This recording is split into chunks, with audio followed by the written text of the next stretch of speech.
Another episode of the Square and Compass podcast. This time I am happy, and I was talking to him offline just a second ago. I'm happy to be back in the state of Washington uh, for another episode with a very distinguished brother indeed. Right Worshipful Brother Cameron Bailey. Welcome. Thank you, sir. I appreciate it. It is great to have another Cameron on the podcast, because as we were saying, if your name is Cameron, you're definitely the best looking and the smartest of the Masons and people in general. Well, you'll get no disagreement from me. Yeah. So, I met you or contacted you through social media when I discovered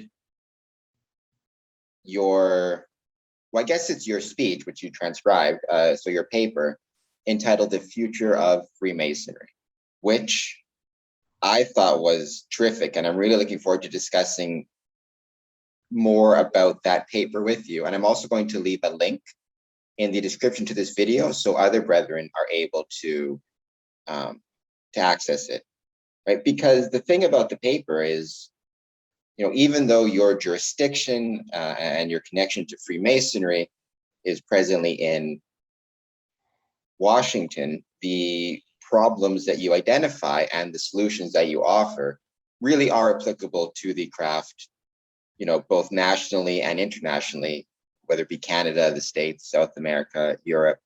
We're all kind of seeing the same concerns and trying to figure out the best solutions for those concerns. Well, thank you. I'm really pleased that you enjoyed the paper, that you reached out to me. I really appreciate having the opportunity to address your audience. Like you say, I do think that the issues it touches on are issues facing most of our Grand Lodges, and I think it's applicable to Grand Lodges, maybe not everywhere, but close to everywhere. And if it can help, that's something that I'm just honored to be able to offer the words. Yeah, and what I love about the paper is, I think you started at the right place. Far too often, so if you look at, say, for example, I believe this is an Elon Musk quote, or at least attributed to him, or, Steve Jobs is another example, right? They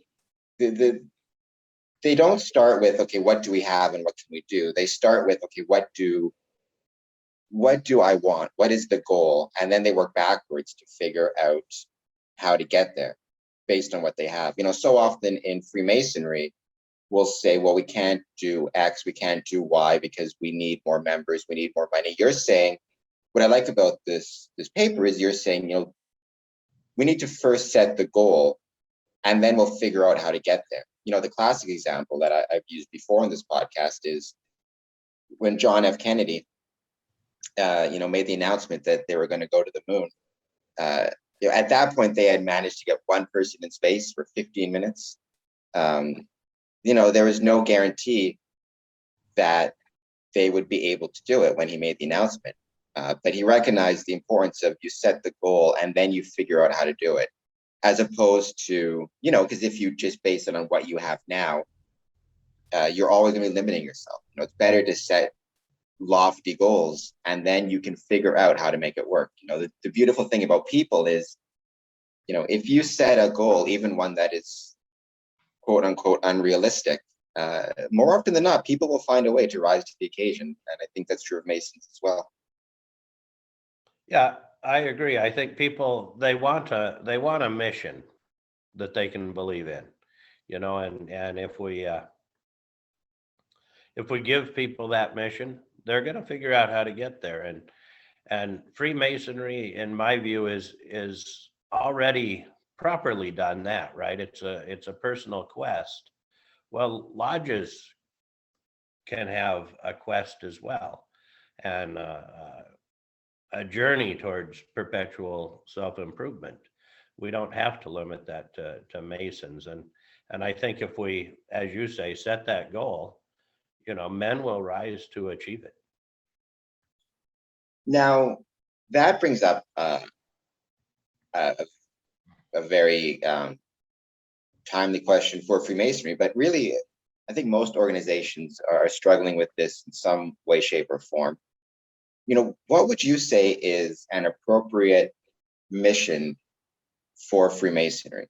Because I mean, you discuss in your paper, right, and this has also been discussed in books, Sins of Our Masonic Fathers, for example. For a long time, the mission of Freemasonry seemed to be growth of membership at all costs, with ultimately negative consequences. So, how would you, as a mission statement for the craft or as a goal statement, what do you see as necessary for Freemasonry? What is the best mission for a Freemason to have and for a lodge to have? Yeah, and in my view, we don't need to look forward for that. We need to look backwards into our history. And I think the goal of Freemasonry is improvement of individual Masons. And I look back on my own life, I getting a little personal here, and I Personal. recognize what I was when I joined the craft versus what I am now. And I believe that Freemasonry has improved me. It has improved my character, and it has made my life better. And I think that's the goal of Freemasonry. That, and I think that's always been the goal of Freemasonry, right? The development of man, continual self-improvement. And I think where we harmed ourselves is exactly what you alluded to, right? Which is, let's get Masons in the door, no matter what their interests are, no matter if they have any drive toward self-improvement or learning or fellowship. Let's just get them in the door and get them paying dues. And I think we are reaping the rewards of those errors now. It's interesting. Every lodge in Washington, I don't know if this holds true everywhere, but if a Mason is suspended or expelled, every lodge within the jurisdiction receives notice of that. Well, and those notices should be very rare things. And unfortunately today, they're not. But if you trace the men who those letters are referring to, they can all be traced to a time, or virtually all of them, when our craft in Washington decided to open the floodgates and just get members. And now we've reaped the results of that. I think we're on the upswing from that now, but it took a long time. And I think it did quite a lot of damage to the craft. And I think we sometimes get confused, right? Freemasonry and a lodge of Freemasons is not the building, right? And we sometimes think, well, we got to pay for this building, so it takes this many men and so on and so forth. No, the lodge is the men, not the building. And we can have great Freemasonry if we've got 3 really committed Freemasons sitting in somebody's garage, enjoying each other's company and talking about Masonry, right? That's Masonry. And we can have a huge lodge of 200 men sitting in a beautiful lodge room doing nothing but reading minutes and paying bills and having no Masonic education and not really any fellowship. Well, it doesn't matter what that building looks like or how much money we have or how many men we have. That's not Freemasonry. And that lodge isn't practicing Freemasonry. And so I think we've always got to make sure, whatever we're doing, that we're practicing Freemasonry. That, and I always hate to disagree with a fellow Cameron, but I do, that's that is probably the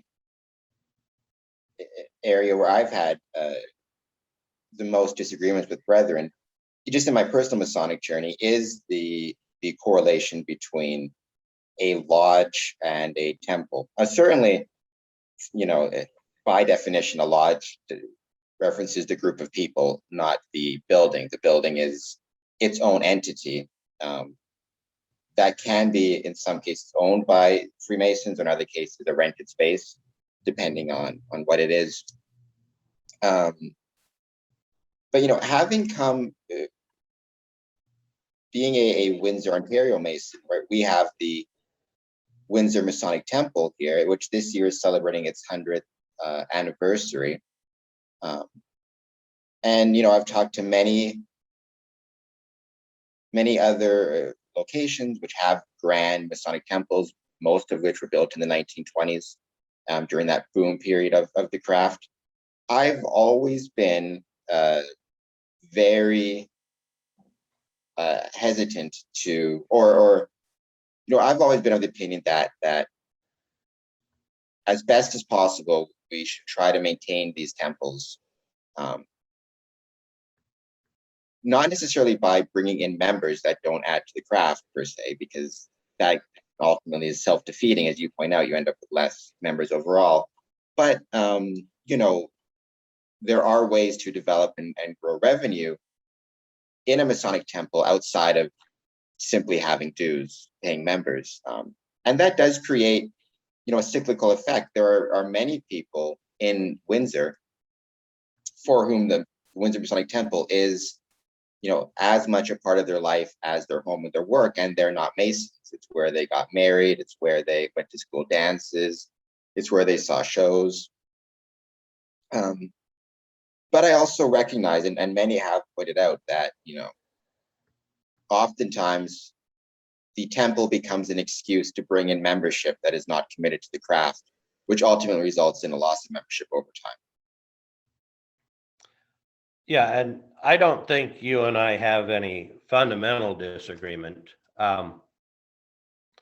In the town where I live, our Masonic temple is also a pretty major temple. Yeah, it's purpose built for the York Rite, has a lot of interesting features related to its degrees.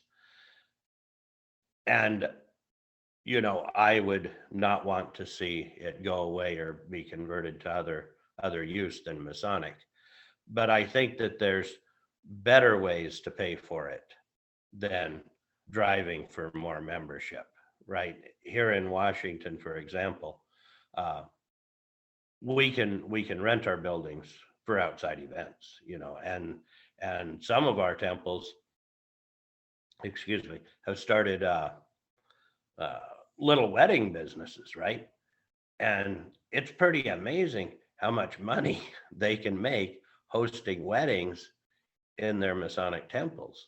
And I think that if we look at things like that and we become successful at it, then we are so much less inclined to push for members to help pay the bills, right? If our building is actually making money for the lodge instead of being subsidized for the lodge. Should Freemasonry, and this is a question I've asked different ways over the years of year and a half of this podcast, should Freemasonry be an enjoyable experience or a sacrificial experience, in this sense of or fulfilling, another term, exercise, for example, because I'm very lazy. I don't enjoy exercising at all. I'd rather never do it, but I do it because it is a sacrifice in the moment that leads to benefit. I do sometimes feel as though in Freemasonry we've overemphasized, or we've tried to create such a quote unquote enjoyable experience and we want to make sure every brother is entertained and every brother enjoys his time, that we forget to make sure we forget to explain the fulfilling nature of some of the harder times in Freemasonry, whether it's uh, memorizing a long piece of ritual, or whether it's sitting in a business meeting and, listening to the minutes and going over bank statements and taking the time to, be an active participant in the administrative stuff that every, master mason in America and every mason in Canada, even entered apprentice, has the right to be involved in. Or do you think that there is a distinction between those two things, or is it, an enjoyable experience can also be a hard and sacrificial experience? Yeah, I guess I don't see the distinction between them. Um, if I can just use an example from my own Masonic journey. So my home lodge is not near where I live now, and so at some point in my Masonic journey, I moved to where I now live, and that involved joining a new lodge that was quite a lot different than my home lodge, uh, and making all new friends with the brothers in the lodge. And somewhat early in that experience, somehow the Shriners, excuse me, talked our lodge into running their one of their large fundraisers for them, which was going to this community festival and providing the food for the participants, right? And basically, so we're cooking hamburgers and French fries as a lodge to raise money for the shrine, who are nowhere to be found, right? And the thing was, none of us knew how to do it. We go in there and we open the sales window, and we're just bombarded with people, and it's a huge learning experience on the fly, and a tremendous job. And I remember, though, I got home, and despite how much work it was this tremendous bonding experience, right? Because here we are, a dozen guys in this little room. We're sweating, we're working like you wouldn't believe, and we're trying to learn as we go. And, and we're cooking so much food that we get home, and I didn't even come in the house. I just went into the garage and took off my clothes and everything because I'm covered head to toe to grease. But it was one of the greatest bonding experiences ever, right? And I got to know those guys so well, and we really created these really strong friendships because we were thrown into this impossible situation and had to figure out how to make it a not impossible situation. And so I do think that it's a lot of both.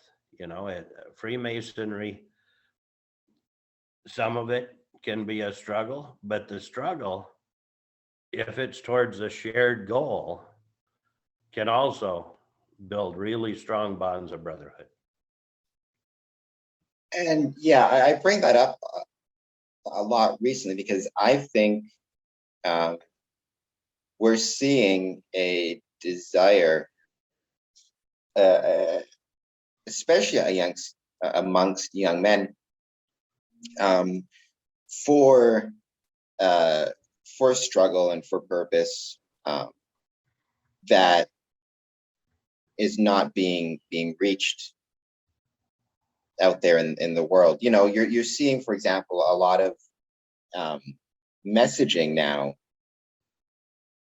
from, there's just a book written called The Crisis of Comfort. Podcasters like Jocko Willink or David Goggins or Jim's, their advertisement, quote unquote, or their emphasis is not on, do this because it's easy, do this because it's enjoyable. They are much more emphasizing the discomfort and challenge of whatever product it is they're selling or promoting. combined with the overall benefit at the end of it, as opposed to, and I do think that's an area where Freemasonry fell down, and that connects to perhaps why we had trouble with membership or the types of members we were getting, is for a long time we emphasized this is a fun place to be, this is enjoyable, which it is. I've had a lot of fun in the craft, but I've also had plenty of times where it hasn't been fun, and where it would have been more fun to be at home watching the TV, but it was more fulfilling, and I felt that I was making the lodge a better place and the world a better place, because Freemasonry does that by being in attendance.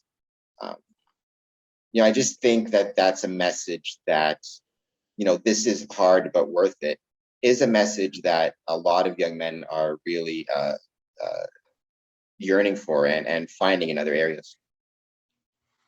Yeah, I think, our Scottish Rite degrees here in the southern jurisdiction of the United States are a little different than in a lot of places. But emphasized throughout the degrees here is the fact that Freemasonry is labor, right? And that's touched upon in almost all the degrees. And I think that's true. I think it is labor, but you use the word fulfilling, and I think that's exactly right. It is a sense of accomplishment and a sense of pride when we're able to do something difficult. That which, I'm reminded of an old saying, that which comes cheaply or freely is never valued, but that which we have to work for to have, then we greatly value it. Speaking of value, let's turn over to the never-ending Masonic debate in Ontario, and I'm going to assume Washington, I'm going to assume everywhere. The price of dues, which you touch on, or not touch on, which is discussed very much in depth in your paper, which is, I 100% agree with you on that point. Not to bury the lead, but talk about your view of the price of dues, at least as far as Washington State goes, and what you've seen when visiting, and why you think it's important that we re-examine the price to be a Freemason. Yeah, so I learned when I was elected junior Grand Warden just how good of records the Grand Lodge of Washington, anyway, keeps. I was aware that my great grandfather was a Mason in the 1910s. He joined, and so I wanted to check his Masonic record, and I went up to the Grand Lodge office and found out where we kept them and started digging through the files, and there it all was, And I looked at what he was paying for his yearly dues. And if we were to adjust it for inflation, it was about $1,300 a year for his lodge. That same lodge still exists. The dues are under $100 in today's money. But when he joined, they were way up there, right, over 1,300. So it just seems to me that at some point, and we know because we can trace this towards the middle of the 20th century, Masonry was gathering in so many members after World War II, at least here in America. They were just flooding our lot, right? And so there was no need perceived to raise the dues. And so we started this crazy habit where we just don't raise dues anymore, right? We have a lodge a little bit south of where I live now, and their dues for that lodge are actually lower than the Grand Lodge assessment, right? So when they collect dues from one of their brothers, they're actually losing $2, right? Because the Grand Lodge assessment is $2 higher than what they're charging. They're charging the brother to even be a member of the lodge, and that's crazy. So that's why it started, because we didn't need the money, but we got in this weird habit, and now it seems that in far too many lodges, if a guy goes in there and he says, look, we're not making it, we got to raise the dues. Well, then the story is, well, if we raise the dues, everybody's going to leave or nobody will join. And none of that's true. And I know that none of it's true because another lodge fairly close to where I live now, it really did hit financial rock bottom 2 or 3 years ago, right? And so they didn't raise the dues per se. Instead, they kept the dues where they were, and they passed a lodge assessment on top of that. And it was a multiple of about 4 times of their regular dues, right? So it was quite extreme. And I remember sitting in those meetings because I was the district deputy at the time. And it was these same old arguments, right? People are going to leave. I'm going to leave. I'm going to demit this lodge, and so on and so on. Well, they did it.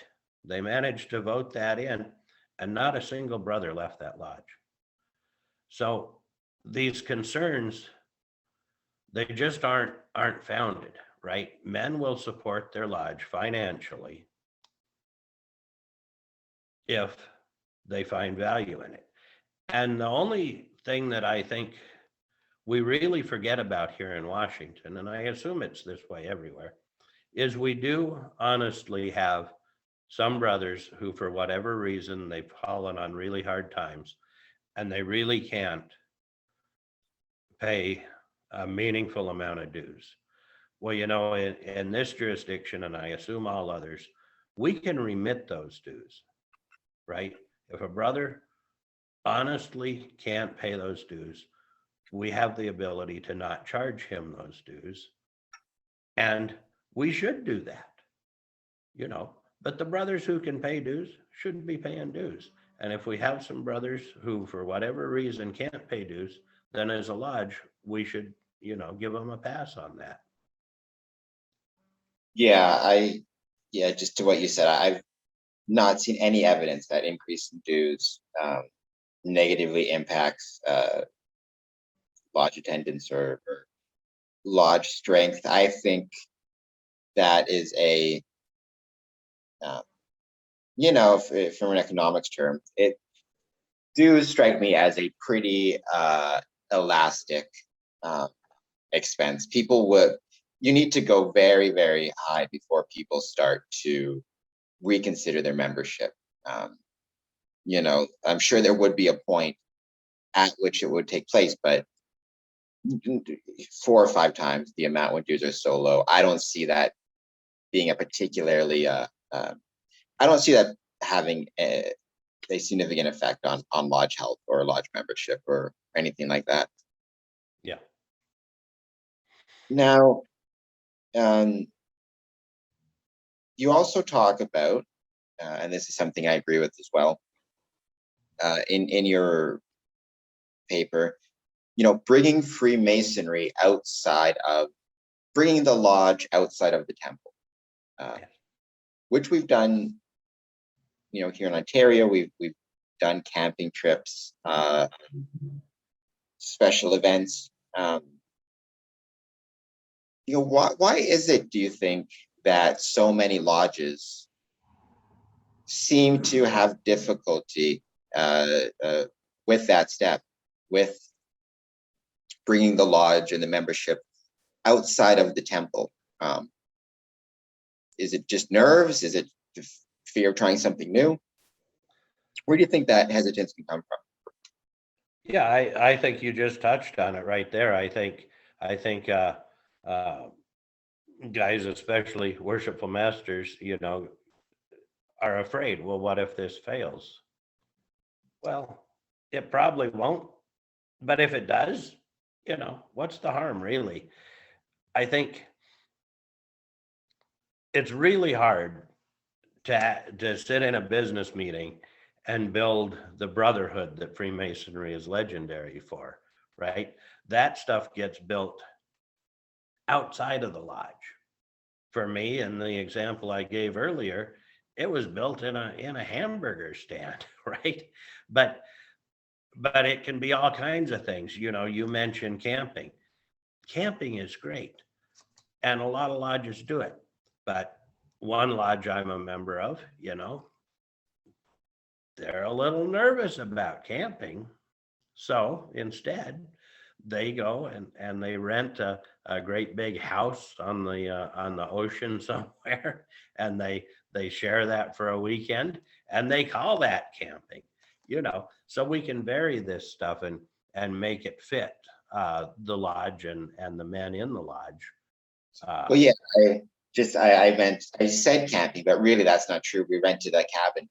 We did it a couple years. The first year we did it, worshipful brother Igor Strukin, who's been on the podcast a few times now, he the cabin we rented was next to like an old barn, and he climbed to the roof of the barn, and there's a square and compass etched into the square and compass is etched into the wood somewhere in that barn. So there you go. Oh, that's awesome. Yeah, and I just think the other thing, if we start to think creatively, you know, one complaint I hear a lot is, well, we're doing a degree and the guys on the sideline aren't paying attention, or even worse, are doing something that's kind of distracting from the degree. And we all agree that that's bad, but part of this too is we need to make those experiences a little more interesting, at least from time to time, right? And so one thing that one of my lodges started doing is we go out in the woods in the summer, right? And we confer fellowcraft degrees in the woods in the middle of the night with torches, right?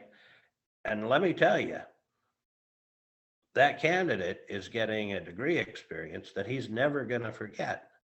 And beyond that, all the guys who might otherwise be bored of seeing their 200th fellowcraft degree in their Masonic career, well, let me tell you, they're excited now because they know that next summer they're going to be sitting there trying to figure out how we pull off the most amazing fellowcraft degree ever in the woods in the middle of the night with no artificial light, right? Just with firelight. And that gets the candidates excited. It gets the men of the lodge excited. And if we can just think out of the box on some of these things, and once in a while get out of our temples, we're going to find that we really reinvigorate our lodges. The which that sounds awesome. By the way, I've been lucky enough to attend one outdoor degree. Oh my god, it was like 900 degrees. I remember that it was so hot. We're all and they didn't do it at night, which would have been better. It was in the middle of the day, and it was we're all in our suits or whatever it is. It was brutal, but another example of a not enjoyable experience that was ultimately enjoyable or fulfilling at the end of it, because we all have a story of you know sunburned faces and needing to get your suits dry cleaned because it was warm. I remember that. Uh, so the reinvigoration of the craft.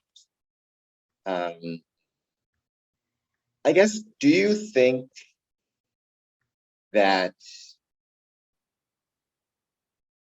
before COVID-19, like if you're looking at, like, say, a graph of the craft, do you think that COVID-19 and the subsequent need for, you know, lockdowns and canceling in-person Masonic events, moving to the virtual space so much more emphasis on virtual meetings, things of that nature. Do you think that set back or that's negatively impacted reinvigorating Freemasonry, or positively impacted it? Do you think that there may actually be benefits to the craft coming out of COVID-19 and returning to in-person meetings? Will we still be more involved in the digital space? I guess, how do you see the last 2 years as impacting the craft's reinvigoration and rejuvenation? So in my mind, while the last 2 years have been really, really tough, ultimately, over the long term, this is going to have a tremendous positive impact. And the reason I think that is, when we were talking earlier about dues, right? Lodges not raising dues is a habit that was acquired over decades, a bad habit. Lodges not providing Masonic education and only talking about bills and minutes and correspondence, right? Those things are bad habits. And some events that we do that are no longer attended, right, by the vast majority of Masons, those things are habits. And all these habits developed over time, and a heck of a lot of them are bad habits. And the way I see it, they all went away, right? Lodges in Washington State didn't meet for 14 months. We don't have any bad habits anymore because we didn't do anything for 14 months. We don't have any weird little traditions that outlived their usefulness decades ago because we didn't meet for 14 months. So I see it as a perfect opportunity to restart as we reopen, and restart without any of the bad habits that have crept into Masonry over the past few decades, right? So another example, we're all going to have to practice doing degrees again now that we can start doing degrees again. Because let me tell you, you forget your part after 14 months. You might still remember the words, but everything's sort of out there. So this is a perfect opportunity to restart, to practice, to ask ourselves, how can we assure that our candidate is getting the very best degree experience possible? Because we're restarting everything. And I think that restart is going to prove extremely valuable for Freemasonry over the longer term. Well, I think you're, not to create a boring podcast, but I think you're right. I think, yeah, a reset. Sometimes a reset is necessary, if not painful in the moment, but ultimately is a benefit in any situation to the long term, right? It gives you a chance to get a bit of distance and reevaluate, because, inertia is a real thing in physics, but just in life. If you get into a certain habit, it's very hard to break that habit. And the silver lining to, the shitty situation that is COVID is it forced us to, we didn't, it forced us to stop those habits. We didn't have a choice in it, kind of thing. Yep. You mentioned, making a meaningful degree experience. Do you have any advice as to some things that you would consider adds meaning to a degree? My advice, the one piece of advice I always give, because I think the deacon is the most important officer, but especially the most important part of a degree. One little thing I always advise, and this wasn't from me, this is something I saw another deacon do, and I've always suggested it, is always maintain contact with your candidate. So, I believe it's the same. And I've been to degrees in the States, and it seems to follow a similar pattern. In Ontario, there are parts in a degree where a candidate will be kneeling, will be still, not moving, and there can be a real tendency for a deacon to, let go of the candidate. And I always suggest, if the candidate is kneeling, keep a hand on the shoulder. If the candidate is speaking to somebody, an officer, whatever it is, keep a hand again on the shoulder somewhere so that the candidate knows that you're present and that you are, a trustworthy guide. So that's my 2 minutes of Masonic advice. Deacons, maintain contact with your candidate. It'll mean a lot to the candidate. As for you, anything you've seen or any advice to lodges on how to create a meaningful degree experience? Yeah, certainly. And before I start, though, I do want to touch on your advice of maintaining physical contact, and yeah, I agree. I think that's vitally important, that the senior deacon keep in physical contact with the candidate the entire time. Uh, I might be a little strange, I don't know, but no matter what my position has been in Masonry, I've always angled to get appointed to that senior deacon role when a degree was coming up. If for whatever reason the senior deacon wasn't going to be able to be there, so I It's so do. important.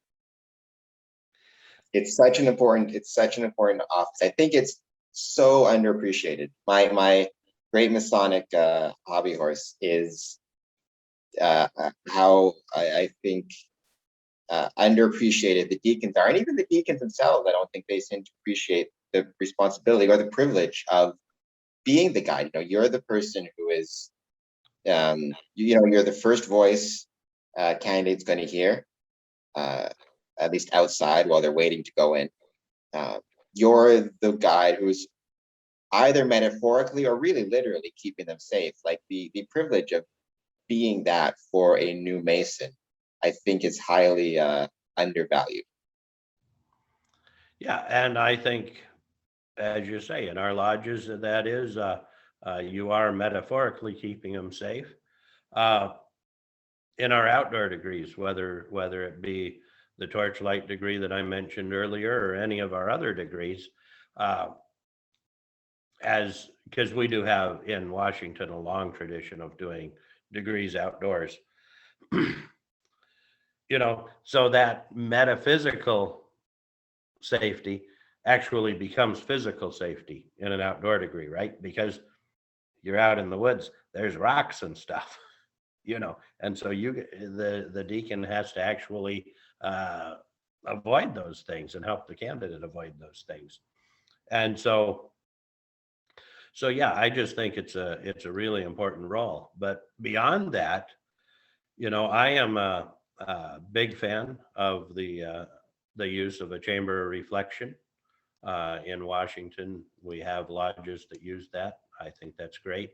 We do it prior to the ritualistic start of the degree, so that because it's not a part of our standard work, but we are able to do it. Um, I'm a big fan of lodges doing uh, the second and third degree, especially in costume. Um, we have a long tradition in the States of York Rite Masonry, and York Rite, at least in this part of the country, has really elaborate costuming for some of their degrees, and so blue lodges can generally borrow those costumes and put on a degree, dressed as especially in the third degree drama, dressed as the men they're representing, and I think that adds value. One thing that's kind of always sad to me is if you see a lodge, it comes to the lecture portion of the degree, and they seat the candidate all by himself, and the fellow doing the lecture is speaking to him. Well, in my view, we ought to pull some more chairs up there surround that new candidate, especially with the worshipful master, and the fellow who's going to be his mentor moving forward. And then I think, and this is my own personal experience again, I became an entered apprentice Mason. A day or two after that, I was taken by my lodge to watch another fellow get his entered apprentice degree. And a couple of elderly gentlemen from that lodge we were visiting took me aside after the degree, and they explained one little snippet of the lecture to me and what it meant to them personally, right? And that taught me it, and it was only a 5-minute conversation, right? But it taught me how to look at our ritual and how to look behind the veil that's in front of our ritual. And that was just such a powerful thing that has stuck with me all these years, right? And so I think if we can do all those small things, we put them together, we create a really powerful degree for a new initiate. It's always the small things, right? There's no such thing. People have this idea that a great degree or a great meeting or great whatever it is based on the grand gestures and the grand moments, but it's just a lot of little things done well that result in a meaningful degree. Yeah. Now, you're moving forward, I guess. A good place to end. You mentioned before, you think the solutions to Freemasonry, and I agree, involve first looking into the past to see how it was done well before. So taking those lessons from the past and moving forward, as we resume our in-person meetings, as we resume the craft, what do you see for the future of Freemasonry, especially if we kind of follow the blueprint or the ideas in your paper? Where do you see Freemasonry going? Oh, I think, and I've always thought the future of Freemasonry is bright. I think if we look at the long history of Freemasonry, right, it's never been a steady curve or a steady climb upwards. It's never been flat. It's always been up and down, right? And I think that we have been, frankly, on a downward trajectory for quite a few years now. But I think that we're turning that curve. I think that we will turn that curve. There's no doubt in my mind. We always have in the past. And I think we're going to have that bright future. But I think what it's going to take is the efforts of committed Masons, committed lodges, and I think the Grand Lodges have a lot that they need to do as well, right? And I'll just give you one example. Masonic education has always had a vital role in Freemasonry, right? In Washington, in our ritual, the master is reminded twice in every single meeting that it's his job to provide Masonic education, right? And when we installed him, he knelt at the altar of God and swore that he would provide Masonic education to the members of his lodge, right? But we have far too many lodges in this jurisdiction that provide zero Masonic education. They don't even make an effort towards that.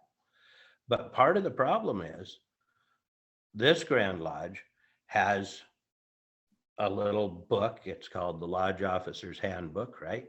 And it's not rules or anything, but it's best practices, right?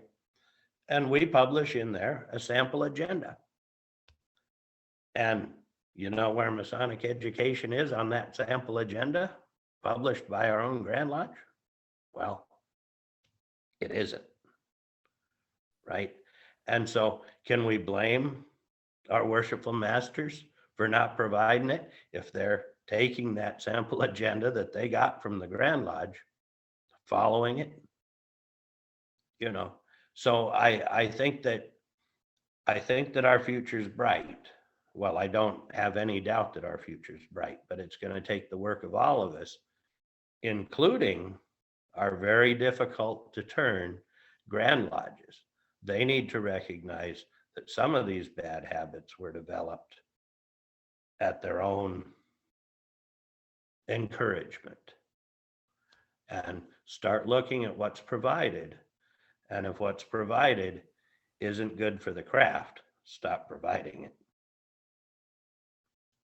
I agree completely. And with that, once again, everybody watching, head on down to the description where I've linked Right Worshipful Brother Bailey's paper, The Future of Freemasonry, which is actually a talk that he provided first in Washington State, and now he published as a paper. It is well worth the read for any jurisdiction. I never do this, so I'll mention this, or I'm batting about 50%. If you liked this, there's a like button, subscribe, comment. I have a Patreon page if you want to send me money, all that good jazz. And with that, Right Worshipful Sir, I appreciate your time very much. Thank you, brother. I appreciate everything you're doing to work on our craft.